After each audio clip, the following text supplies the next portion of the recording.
the line between too simple and too complex can be very blurry, but you know when you've crossed it like radically, right? So I'd say if you're trying to get a game done, if you're designing a game, you're trying to get a game done, try just cutting all the features in the game one by one until it obviously doesn't work anymore. Then add the last thing back in. Undo one step, and then that's where you want to be. Welcome everyone to a new episode of the Zero to Play podcast. I'm your host, Carl Leduc, and today I'm joined by Nic Barker. Nic is a software engineer at Canva and game designer at Delphinium Games. Today we'll be talking about his recently released puzzle game Matcha, the balance of working a job and pursuing indie dev, and understanding the root of his passion and excitement for games. So sit back, relax, and enjoy this episode of the Zero to Play podcast. All right, welcome Nic to the show. Thanks for joining me. Thank you for having me. I'm excited to chat. Yeah, so I love talking to people that are kind of in the indie scene, and I love your content on Twitter. You've just released a game called Matcha, and you're working on another indie game called Consonance. You're currently a software developer at Canva, and I'm really curious just about your lifestyle, your interest in games, and we'll talk about all sorts of things that have kind of happened. But I guess the first question I want to ask, and we can just kind of step through all sorts of different like questions about your journey. But first off, Matcha, where did the idea of that game come from, and how did that like inception come about to actually put that into a the Korean language into a game format? Tell me about that. Yeah, sure. So if you haven't seen it before, Matcha is just a puzzle game that's kind of aligned where the puzzles are based on the Korean written language, Hangul, right? And the idea in general is that you play the games, you have fun solving the puzzles, and then after you've gotten through 200 of these things or whatever, you should have developed a reasonable ability to read and pronounce the Korean written language, right? And so the idea originally was actually nothing to do with Korean. It's more just like I've been interested in education for a long time. I was building some small kind of educational apps, not games specifically. And a few years ago, I stumbled onto a couple of talks on YouTube. Specifically, one of the really big ones was Video Games in the Future of Education by Jonathan Blow. I don't know if you've seen it or not. Heard of Jonathan Blow, but definitely. Yeah, he made Braid and The Witness, and he's working on some other stuff now. But it was. I saw that and a couple of other talks about kind of different methodologies of education, and I really started to chew on the idea of like, it finally makes sense to me that like kind of the reason why I never really liked educational games, and a lot of it is just because they end up being basically interactive textbooks, right? They all end up in one way or another, like memorize this thing and then select the answer with some obfuscation around it to make it not seem like that's the case. But yeah, I've got really into this idea of like intuitive education games, right? Which is where you have fun playing the game, and as a side effect, you learn some real world skill or knowledge, whether you want to or not. It just goes in there, right? I became really fascinated by this idea, and the two of the things that I'm really passionate about from an education perspective are music, because I'm a musician, and mathematics, because I personally had so much trouble with maths in high school. I found the teaching style really, really didn't work for me, and so I'm really interested in how we can, educate better in mathematics. But both of those topics are pretty meaty. Like they're both a pretty wide, like a big deal, and I figured if I was going to start trying to make games that taught you things, I kind of needed some experience making games first, right? I was a software engineer professionally for a long time, but I never really made games like fully from beginning to end, so I wanted like a small kind of like target to do a small prototype and kind of prove whether the idea would actually work or not. And I'd been watching like some Korean drama in my downtime, and it just occurred to me like, wouldn't it be cool if some people had told me Korean's quite phonetic. It's really simple and easy to learn. You just learn the letters and they combine together like an alphabet, you know. Famous last words of being simple, right? Totally. After playing the first couple dozen levels of I'm saying matcha, but it's matcha, right? Or yeah, I think that it's pronounced matcha. But like already, I can just see, you know, like you were saying, the information is kind of going into my brain, but it's just slowly getting more and more complex, and it's really interesting, and I've loved the experience so far. I'm definitely gonna try get to like a couple hundred levels and just see what it gets really hard. Like the puzzles get really hard to the extent where like I was proofing it. Like I played through the entire game a couple times before I released it, and it takes a long time to get from beginning to end, and there were some that I was stuck on for like half an hour. And the thing is, when you design a puzzle, top tier advice here, if you're making a puzzle game, write down the solution when you design the puzzle, because when you come back to check if it's actually possible or not, you assume that you'll just remember and you'll be able to solve your own thing, right? But that's not necessarily the case. Like, and so I got stuck on my own puzzles, like not being able to finish them and think, oh, is this impossible or is it possible? I'm just not seeing it. You know? I'm fascinated by puzzle games and developers like that, like how I mean, we mentioned Jonathan Blow. Like, I'm just thinking of the indie game, the movie with like Super Meat Boy. Like, just like what it's like. Creating those levels that are, you know, so difficult that I don't know. It must be that challenge curve for you. Like, are you planning on continuing to build out levels to make it? Because I'm sure it will never end, the amount that you could teach through the game. Yeah. Absolutely. So for me, I have an interesting, like, kind of contrarian position on a lot of game development related stuff, right? And like one of the things that I'm really aiming for with the games that I make is that I want to finish them, release them, and never touch them again. Yeah. Very contrarian. I want things to be like I want to make the kind of games that I played when I was growing up on the Nintendo 64, right? I want to make games that are perfectly finished, packaged, polished, and complete, right? And I want to sell them for a single purchase price, and that to be it. There's an audience for that, definitely. Yeah, it's shrinking maybe, but there is, I think. Yeah, I think the big thing for me is just that, like, I've found that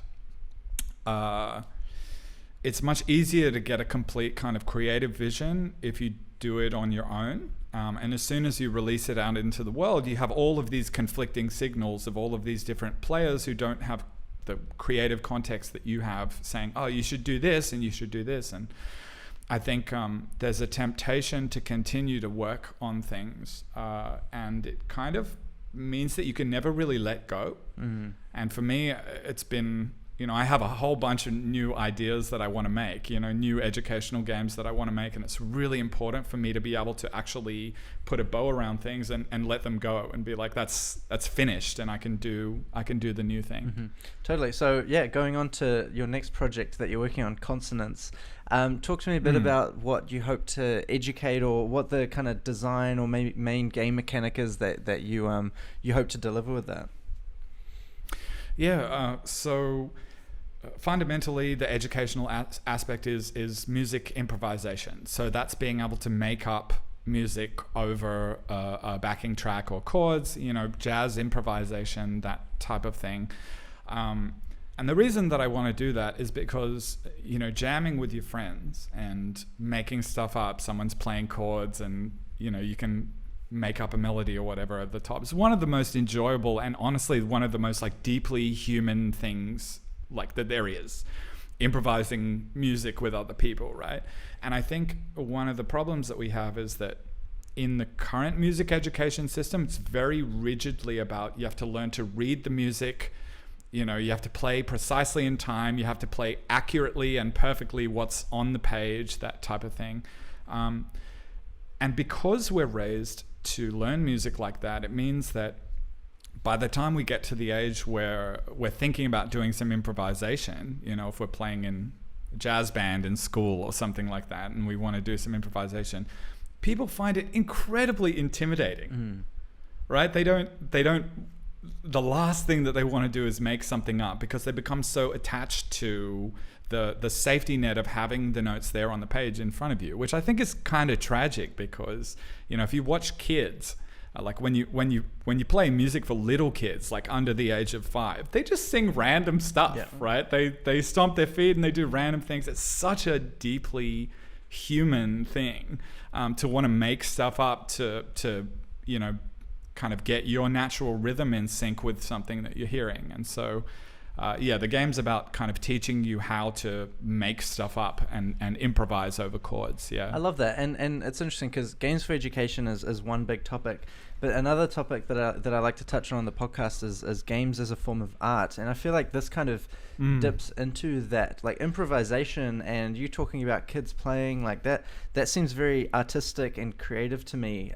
What's your stance on that? And while you're developing consonants, is that like creating like a form of art, something that pops into your head often while developing? Definitely. I think that so games have a few things going for them that other art mediums don't, right?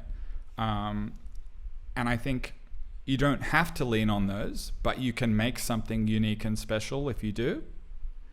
And one of those things is the ability for people to create their own unique emergent narratives in some way inside the game that you've created, right? You create a little universe, and then inside that, people create their own stories, either in a single player way or interacting with each other. And I think that's one of the reasons why Minecraft kind of came out of left field and just became like the biggest game in the world. Because I think that like we became sandbox as an as an industry. We became, arrogance maybe too strong a word, but it's like we became fixated on this idea that as AAA developers, we were able to tell the best stories. And it was important games are becoming more and more kind of hand-holdy. You had these more kind of on-rails experiences with the big like Call of Duty franchise, like single-player campaigns and stuff like that. And I think one of the reasons Minecraft came out of left field is that it allowed people to create their own narratives, right? And it's amazing how like it's almost like the lower fidelity the game is, the more that it allows your imagination to superimpose things over the top.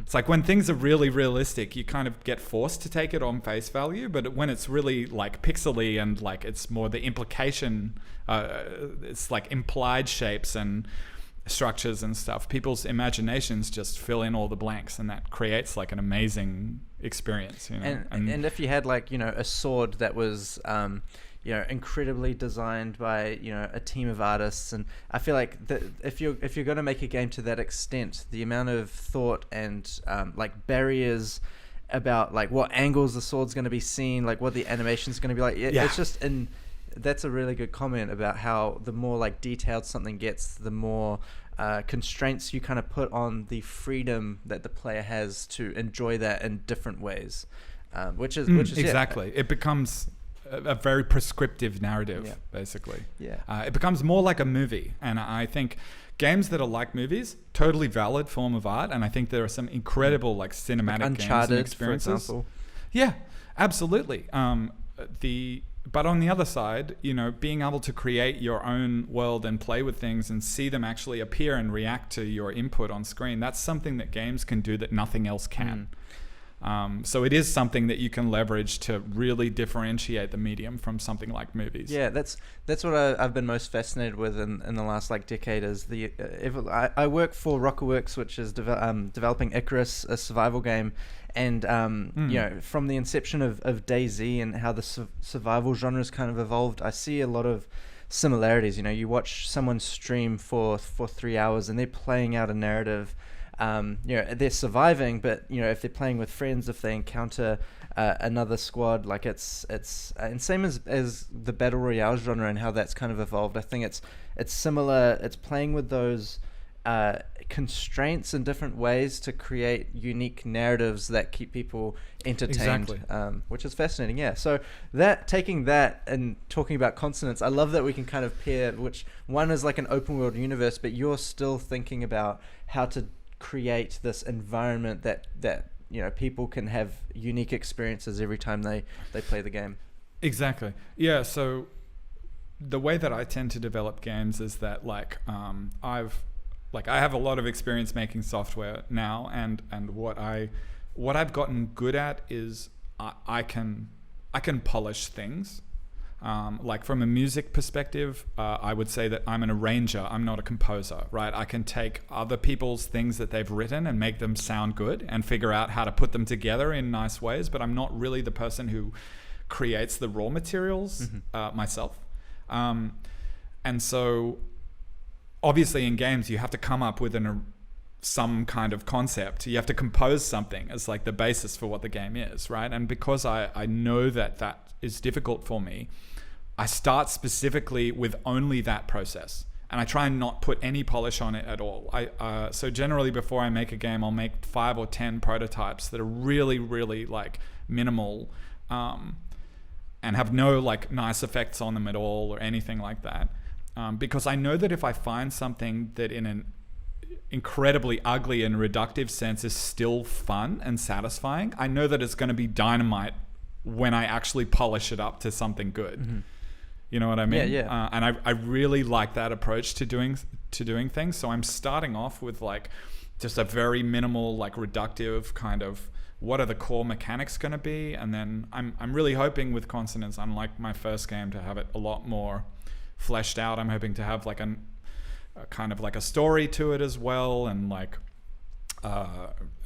is the way that it's going to work is that it's going to be kind of level based, as in there's probably going to be like 60 tracks, which are kind of different levels in the game, and there's going to be an overworld that kind of links all the different levels together and that type of thing. So exciting. People laugh when I say this, but I'm very inspired by Overcooked as a game. Yeah. I don't know if you've ever played it. Yeah, I love it. Loved it. Yeah, exactly. So I think like it's chaos. They nailed the yeah, exactly, and they nailed the overworld versus the individual levels, and the fact that the rounds are just like 3 minutes, and you go in and you play, and even if you're not doing too well, you kind of try to make the best of a bad situation. So yeah, the way that I would describe it is it's going to feel kind of like Overcooked, as in like there'll be levels on an overworld, and then each of the different sub levels where you'll actually do the cooking. In this case, will be a different song with a different set of chords, and you'll be improvising and playing the melody to get the points. Wow, I'm intrigued. I'm really excited to kind of see this. Do you have like a roadmap or a deadline when you hope to get this out the door? How does your mind work, and when it comes to planning? And because I'm an aspiring games producer, I'm really curious about how your mind feels about tasking and that side of things. Yeah, definitely. So one of the things that I'm good at is like I'm a ruthless cutter. I just, if something's not working or it's taking too long, I just cut it. So I would much rather have a more shallow experience that's better polished than having something deep that's full of like little broken or not really quite working bits here or there, right? So generally what I do is like I plan out everything that I want to be in there, like from the beginning, and I know pretty much up front like how I'm going to do it. I do a lot of upfront planning, and obviously I adjust things as I go, but I think the way that you can make that work is that some of the pieces you can still plan, but they can be kind of murky, as in like I'm going to spend this amount of time getting like the core mechanic finished. And because I don't specify what that is, it gives me a lot of like wiggle room to actually make something different there. And just because I say I'm going to make 60 levels doesn't prescribe what the levels are actually going to be or how they're going to work together, right? It just allows me to extract out some other thing that I can look at in terms of time management. So like if I have to write 60 songs, right? It's like 5 songs a month for a year. Yeah. And that's something that I can look at as like a timeline, right? And I know that I'm going to do that regardless of what the shape of the actual game turns out to be or what the mechanics of the game turn out to be. You know what I mean? Yeah. So it's kind of like the trick is figuring out how to plan the timelines without being too prescriptive on what the blocks are or how long there are for the pieces that are non-deterministic in terms of how much time they're going to take. The creative process that you can't really rush, you know what I mean? Totally. So do you have like a time that you'd like to see this on the market, or are you kind of keeping that loose just internally for now?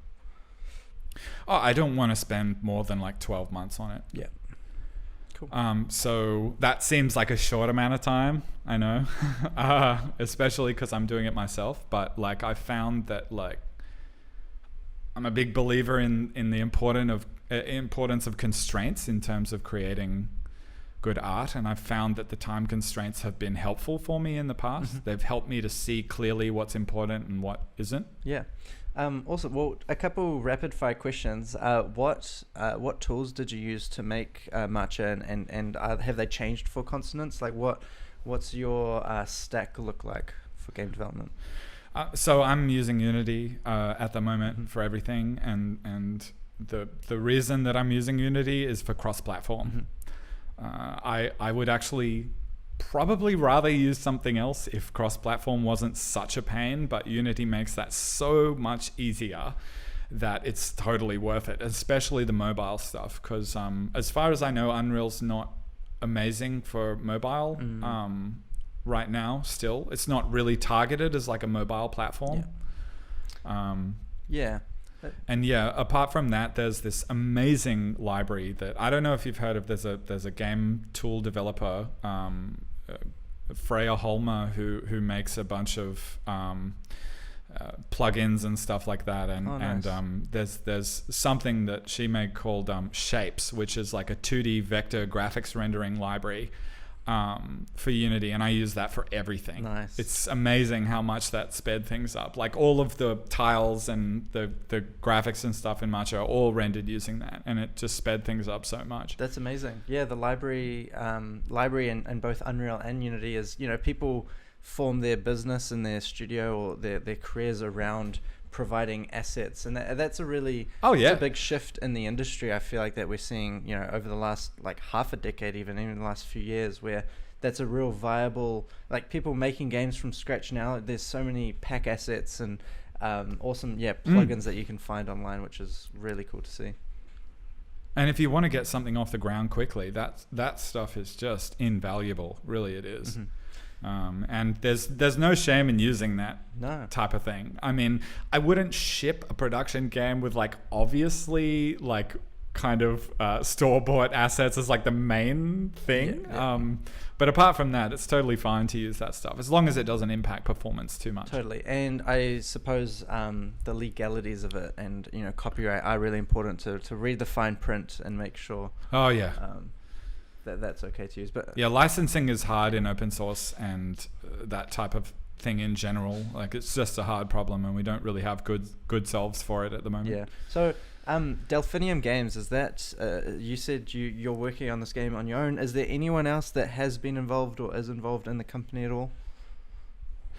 Yeah, I've worked with one of my friends who's like a composer in the past to do music and that type of stuff, but at the moment it's just me. Yeah, because I'm currently just like probing around. Like I would actually really love to find a 3D artist to work with, because I think that in terms of like biggest bang for your buck, like that is what would allow me to stretch what I can do much further than what I can do right now. It's a big hole in my skill set, and as an indie developer, you want to learn everything, but there's like a limit to like how reasonable it is, and I think 3D art and animation is kind of where that limit is. Yeah. Well, if any 3D artists are listening that are interested, feel free to reach out to Nick. I'm sure he'd love to hear from you. So you work at Canva currently, right? Do you, and there's a bit of a odd question, but do you hope to do indie full time? Is this like a long-term goal for you, or are you happy with the kind of work-life balance that you currently have with the work that you're doing? Well, it was certainly easier before I had a kid. So that kind of thing is always going to make time a little bit tighter. But I think regardless of whether I do indie game dev or not, in the long term, I would definitely like to work for myself, because I just find that I have a lot of flights of fancy that I would like to pursue at any given time. Like, one of the things that I do as like a hobby at the moment is I have a toy programming language that I'm building. Which is really fun. Like, as an engineer, it's like the geekiest thing that you can do. But can you talk about that a bit? Like, what do you mean? I don't sure. understand. So like in software, we have programming languages, right? You've probably heard of C# and C++ as stuff that we use in the games industry, and there's JavaScript and all of that in web development and So the way that programming languages themselves work is that you write something that is then transformed into something the computer can understand. Mm-hmm. So computers can't directly run the code that we put into code files. They need to be transformed into something the computer can understand, the ones and zeros, by a compiler, right? Or an interpreter. Mm-hmm. And so for fun, I'm building my own programming language that explores some interesting concepts that I've been thinking about for a long time, and that's like a very different kind of brain usage to doing games, and so it's a really nice break to be able to do that and then the other one. Wow, what are you calling it? It's called River. Nice. Yeah. Oh, that's exciting. So what's the play like? Are you hoping to sell it, or what's the use case for it? So more than anything, it's just like, I really find it fascinating, and I've actually found, more than anything, it's been interesting as a point of conversation, because like every engineer who you talk to will have stuff about the language that they use that really bugs them, right? And a lot of people have thought about, if I could just make my own language and fix all these little things that annoy me, my day-to-day would be, because like it's, the equivalent is like if an artist is annoyed with like the pencil or the brush that they're using all day, it's the main tool that you use to do your creative output, right? And so the programming language is kind of the same thing. That's our tool that we use to produce our art. So yeah, more than anything, it's just like an interesting thing. Like, it's open source, it's free license, so you can use it however you want. And it's just more of an interesting point of conversation with people, because it's rather than being similar to other modern programming languages, it's completely, utterly different. Mm-hmm. And that's just like a fun thing to explore. Like, what if we did things? You probably can tell now I've got a bit of a contrarian attitude to like a lot of different things. That's exciting though. Like, I'm fascinated by it, and as you seem passionate about it, and what I love is that anyone who does something differently is, I feel like, gets people intrigued. Like, and you're making a programming language which is relevant to this day and age, where software developers are hugely under there's so many what am I trying to say? The work is outpacing the ability to do the work. Exactly. Certainly, it's such a cool place to be playing around in, which is awesome to see you kind of going there. The next thing that I want to talk about is your kind of content journey. You've put out some videos on your YouTube channel, just kind of exploring some topics, and I just wanted to ask you. So you put a 40-minute video out on YouTube called "How to Design Difficulty in Games," and I was wondering if you could give me your 40-second pitch on what the whole video is about for people listening. Sure can. So actually, with my videos, I often have a title slide, which is like, here's the summary if you can't be bothered to watch the whole talk. And I find that works well. But the summary of that talk essentially is that difficulty or a challenge is one of those things that I spoke about earlier that differentiates games from other things. When you're watching a movie, the movie's going to pass regardless of whether you understand it or not, right? It just kind of washes over you, whereas games, they actually prevent you from continuing, right? And so the difficulty is like a unique part of the medium. And when people think of difficulty, when you say a game is hard, right, they usually think of one specific type of thing, right? Mechanical difficulty, which is like Dark Souls or, you know, the old Donkey Kong games, kind of things where literally it's physical coordination, precision, timing, reaction speed, that type of thing. But there's actually so many different types of difficulty, so many different types of things that make games hard, apart from just the mechanical stuff. And so the video just goes through all of them and talks about, you know, that some techniques that you can use to design those elements, because I really always like bringing stuff back to like practical application. Like I don't really like staying in abstract land forever. Do you know what I mean? Totally.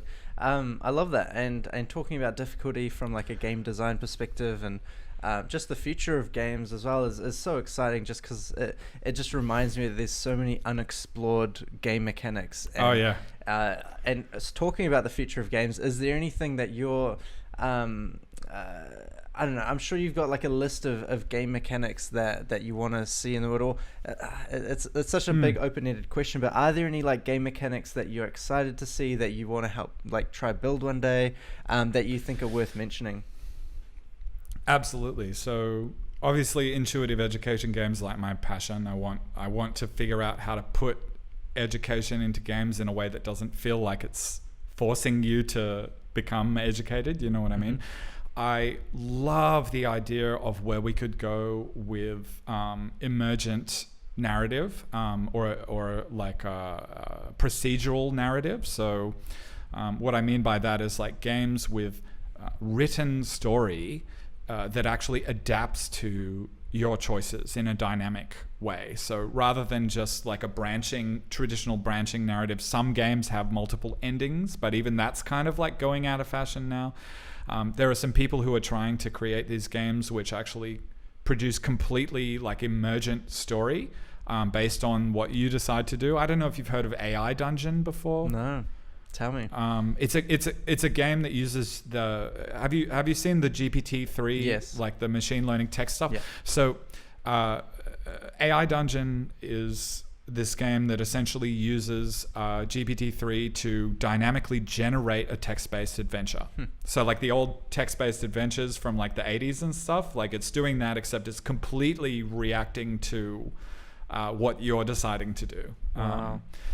And I think if we can get to the point where we can really get that AI stuff into, the machine learning stuff into games, it's going to be such a game changer for RPGs. Like, imagine if the background characters in Skyrim were actually aware of the whole state of the world and were able to have intelligent conversation with you instead of just saying the same things over and over again. Like that type of stuff is so fascinating to me. That's going to be immersive on like a whole nother level. It'll be like, oh yeah, you know, right now, you know, you play Skyrim and it's, you know, you can immerse yourself into or Red Dead Redemption, like the whole world exists. But yeah, imagine if that world was unique to your session, and that's going to be incredible. Well, yeah, it sounds like someone needs to find a way to add GPT-3 to a game engine somehow. And it's very expensive to run, so there's that whole problem.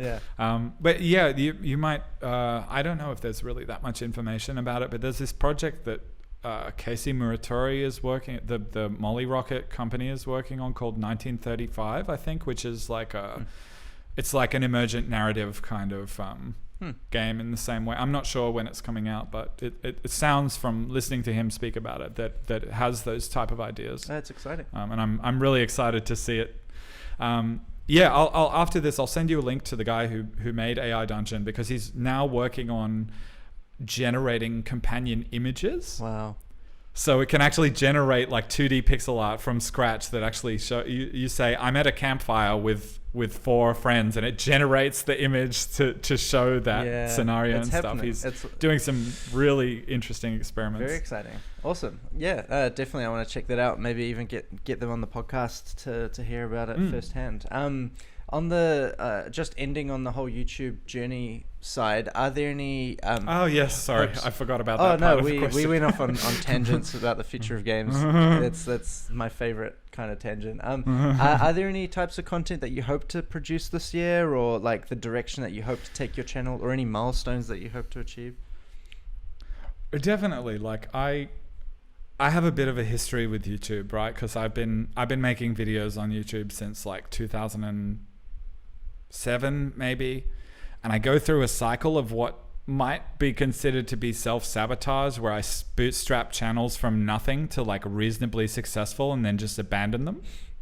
Yeah, I have like a like a cycle of just doing this, and so this is like I'm hoping that this is going to be the long-term place where I can actually have a home for all of this stuff, rather than kind of these disparate channels around the place and that type of thing. And I'm really hoping the stuff that I've been doing so far has been games, education, programming.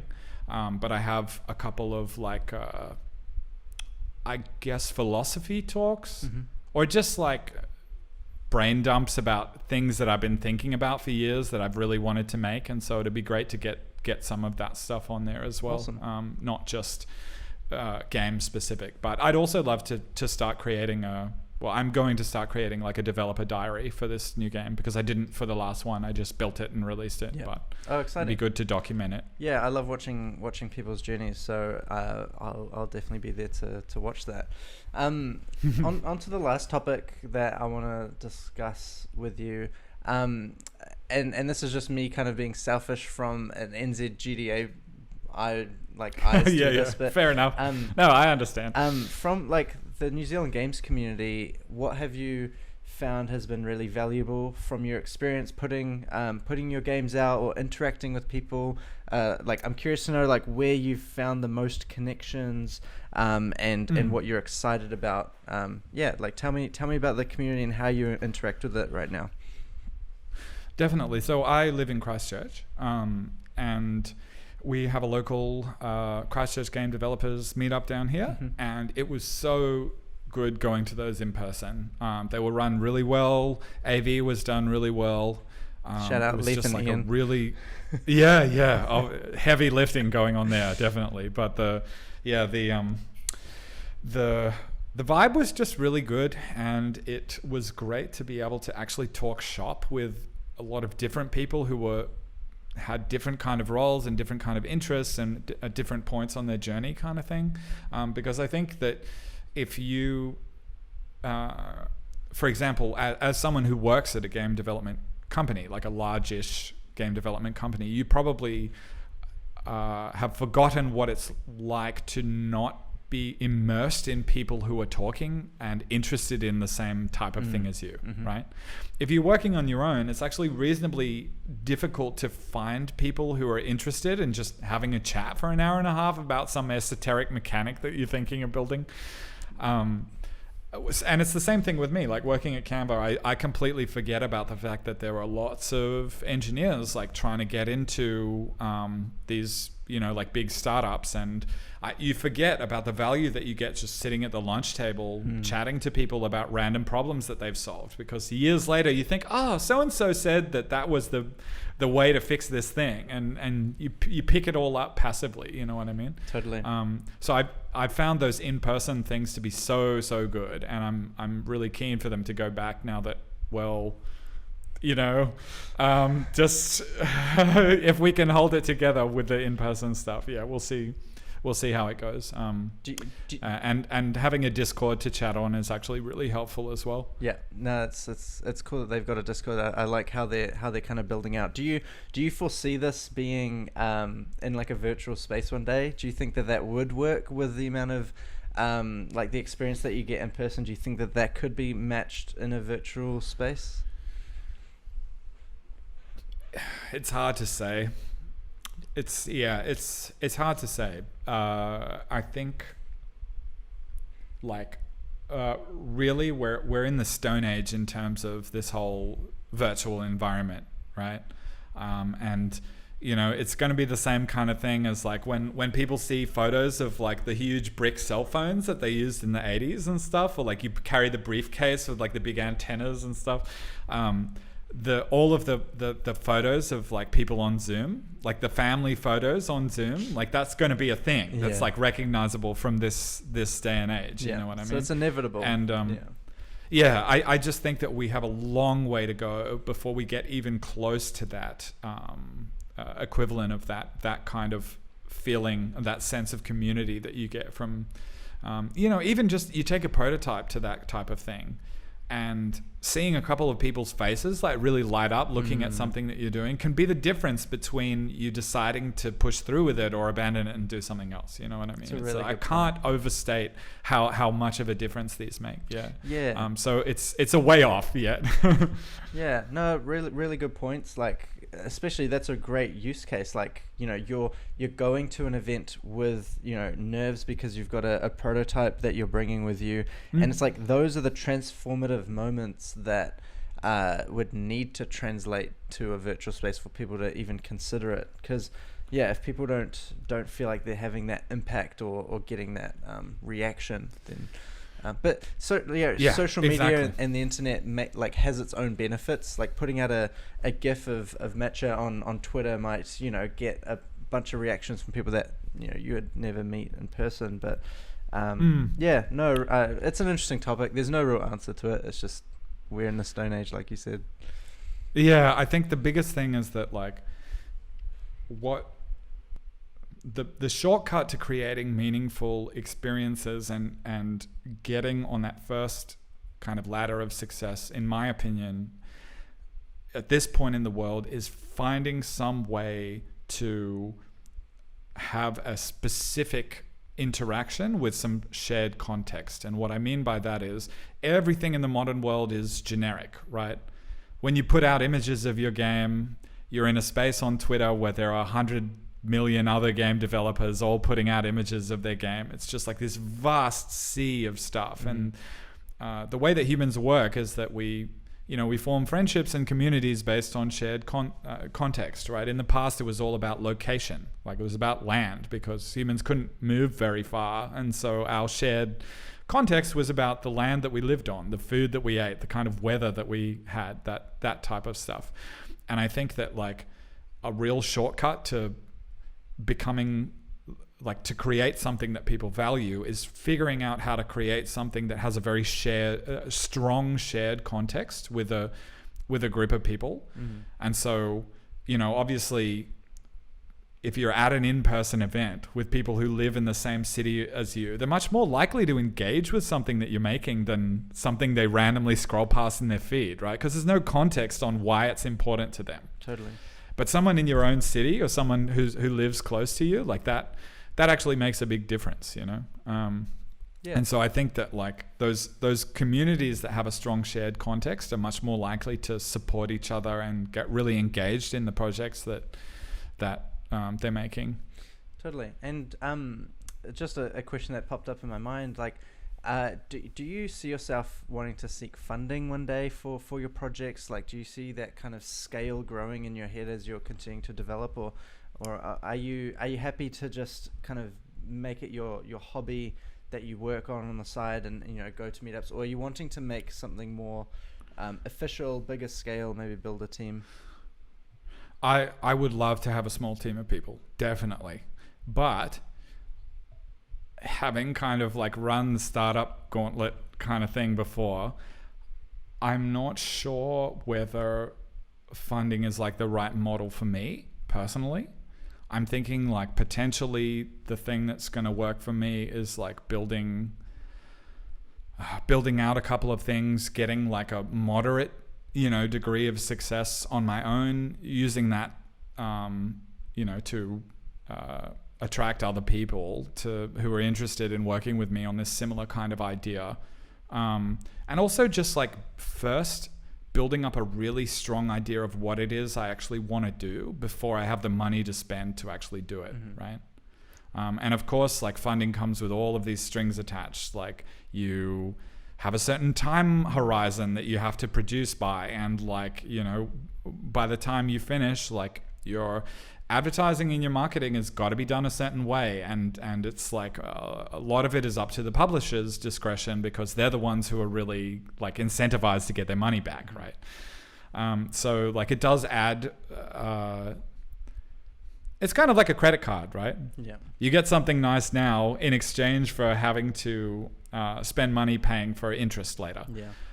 So at the moment, I'm kind of like looking towards this path of self-sustainability, but of course I could just get sick of this after like a year. So, yeah, you know. I mean, you mentioned a publisher. I think getting like a publisher relationship that, you know, they provide a lot of value, whether it's like localization or QA or something that is hugely valuable to you, and you know, their terms could be quite I think there's a lot of interesting publisher contracts and deals that are coming about that maybe are more friendly to people like yourself that want to retain the creative control but just need that support to, you know, go to market.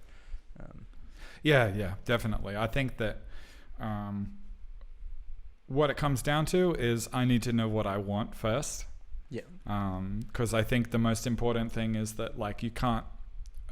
Every situation like this is a negotiation, and it's about leverage, right? And you can't get any leverage if you don't know what you're actually trying to do. You know what I mean? Yeah. And you don't know. You're not going to know which publisher is going to be good or bad for you if you don't know what your goals are. Like, it's the kind of thing where, you know, if I took some funding and I say hired 2 or 3 people, I could find out that I actually hate managing 2 or 3 people in that kind of creative way, and this has all been a huge mistake. You know what I mean? So it's like, it is a risk to take in some ways, and I haven't decided whether that's for me yet. Totally. No, that's awesome. It's a really mature approach, and it's nice that you're not just following what you think you should be doing, that you're just taking it, you know, steps that you feel comfortable with and learning as you go, that's awesome. I know that you'll succeed because you're making sure that whatever success is something that you can achieve. Yeah. Well, one thing that I've gotten good at these days is actually finishing projects.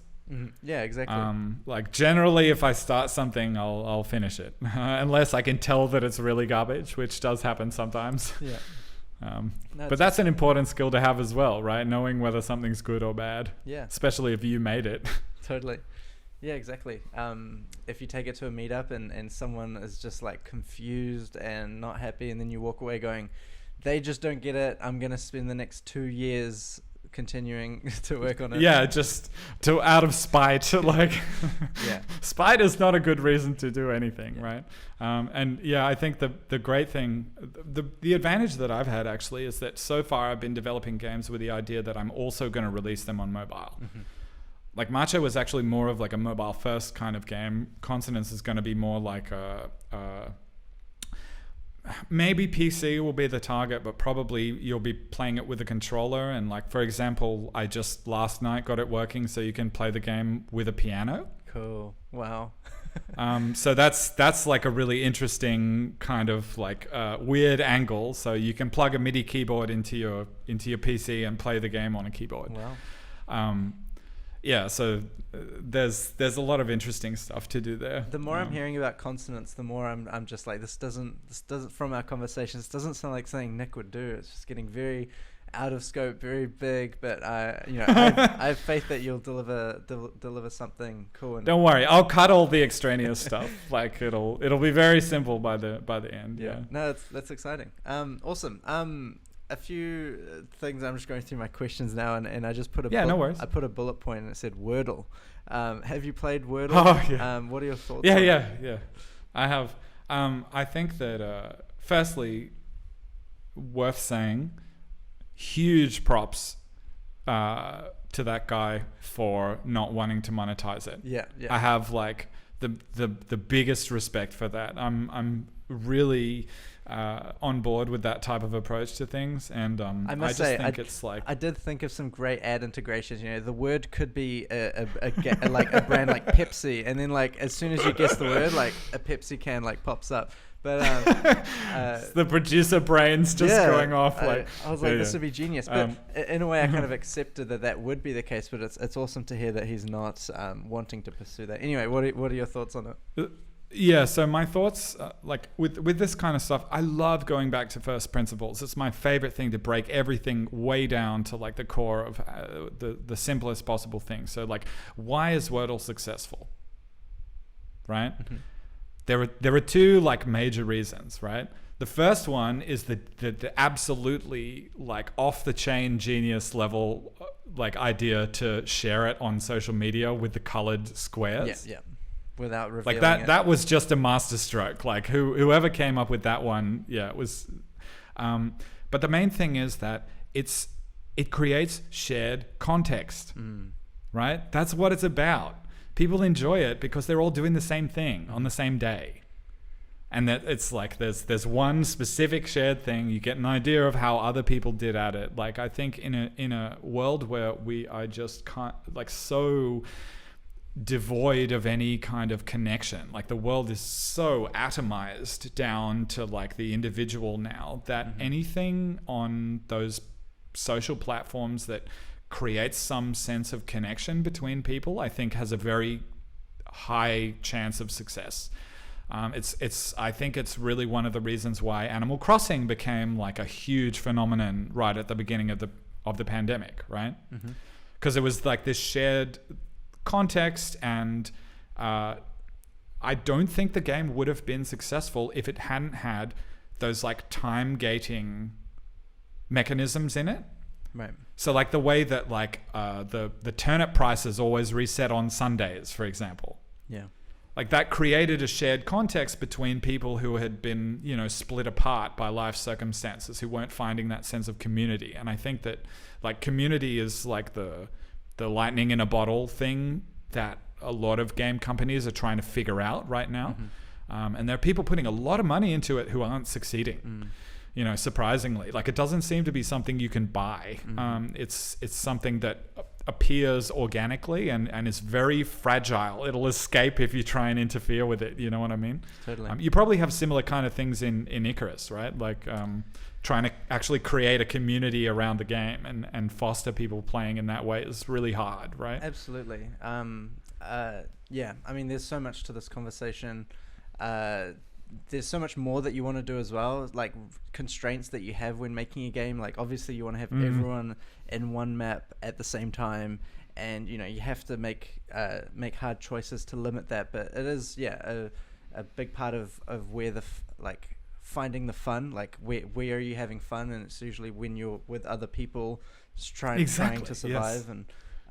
Yes. And I love how you mentioned first principles, and I want to ask you like what more first principles you kind of think about here and there, but I think maybe you should just make it into a YouTube video and then we can watch it just because we're running out of time, and I want to wind down the podcast, not start adding more topics. But absolutely love your mindset and think that that's a great way to be thinking. And I must say, like Wordle, when playing Wordle and then playing Matcha, I feel like it's almost a game that Nic Barker could have made. I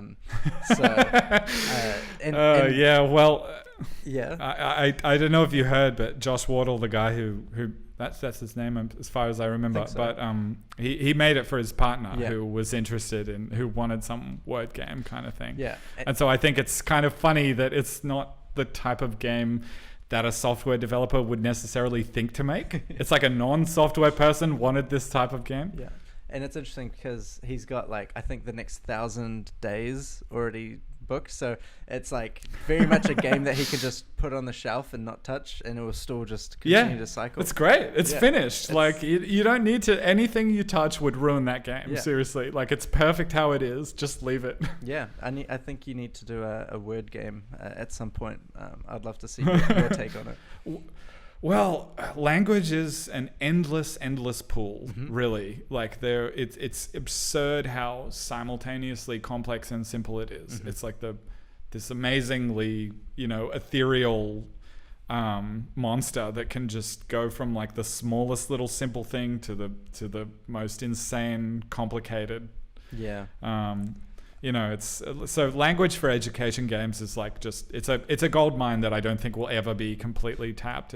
There's amazing stuff to do there. Absolutely. I love it. I think that's a good thread to kind of end on. I love that I've got a grasp now of what you're planning on working on over the next year, your kind of style and your mindset when it comes to game design. So thank you so much for coming on the podcast and having a chat with me. You're welcome. If anyone listening is interested in Nic Barker's work, you can find him on Twitter at Nic Barker again, or at his studio Delphinium Games, or delphiniumgames.com/matcha if you want to go purchase it on the iOS or Google Play Store. Follow him on LinkedIn, wherever, and let him know your thoughts on the game. Reach out to him or follow him on YouTube for his content. Other than that, is there anything you want to end on as advice for people listening that might be in a similar situation? Maybe they're inspired by Wordle and they want to create something similar. Like, what advice would you give for an indie dev at the beginning of this year for the year ahead of their projects? I'm like, my main life philosophy is about simplicity, right? And sometimes, like, the best way that I can describe it is that the line between too simple and too complex can be very blurry, but when you've crossed it like radically, right? So I'd say if you're trying to get a game done, if you're designing a game, you're trying to get a game done, try just cutting all the features in the game one by one until it obviously doesn't work anymore. Then add the last thing back in, undo one step, and then that's where you want to be, right? Because you'd be amazed at how complex players can get with their interactions with a game that's very simple, right? You would be remarkably surprised. You don't need to make people make things complicated for people to have like rich and deep experiences. Totally. Great piece of advice. Thank you so much for coming on, and I wish you a great rest of your day. Thank you. Thank you. You too. Thank you so much for listening to this episode of the Zero to Play podcast. I hope you learned something about game development, the games industry as a whole, or the future of games. You can follow us on Twitter at Zero to Play, subscribe to us on YouTube, follow us on Spotify, or any other podcasting service. Other than that, you can find links to this episode down in the description below, and I'll see you guys next week for the next episode.